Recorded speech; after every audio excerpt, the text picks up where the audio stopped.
My boss fired me to save costs, so I let him lose a $2 million merger because he called my work a toy. I-27M worked as a senior analyst for a logistics firm for 4 years. My manager, Brad, was the classic failing upward type. He had the technical skills of a baked potato and spent most of his day networking, golfing. Because the department was drowning in manual data, I spent a year building a custom automated engine I called It turned a week of manual entry into a 90-second report.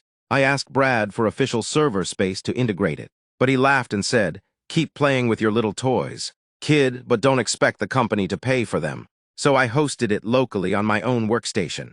For 3 years, Brad took credit for my unprecedented efficiency, while I ran the entire department from my personal desktop. Last month, a massive merger was announced. Brad, wanting to look like a cost-cutting innovator for the new owners, called me in for a performance review. He told me I was being restructured because I wasn't a culture fit. He actually said, "I've watched you work.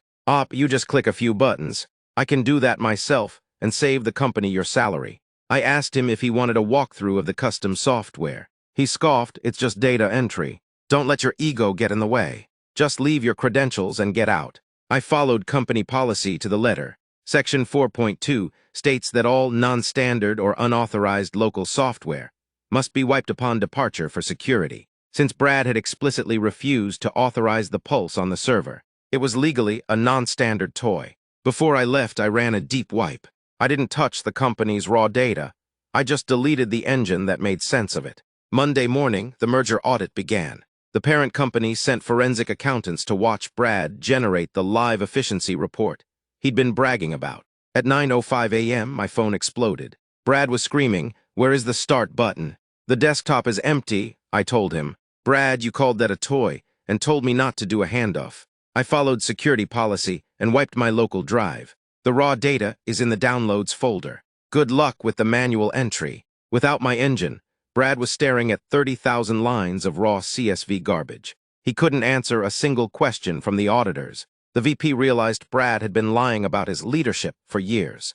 The $2 million synergy bonus for the merger was canceled on the spot because the data was unverifiable. Brad tried to sue me for sabotage, but I produced every email where he rejected the software and told me to just leave. Brad was fired for gross incompetence and misrepresentation of assets. The company had to hire a tech firm for $200,000 to rebuild what I offered for free. Meanwhile, I was headhunted by the firm that bought them for double my old salary. My first job, auditing my old boss's empty office.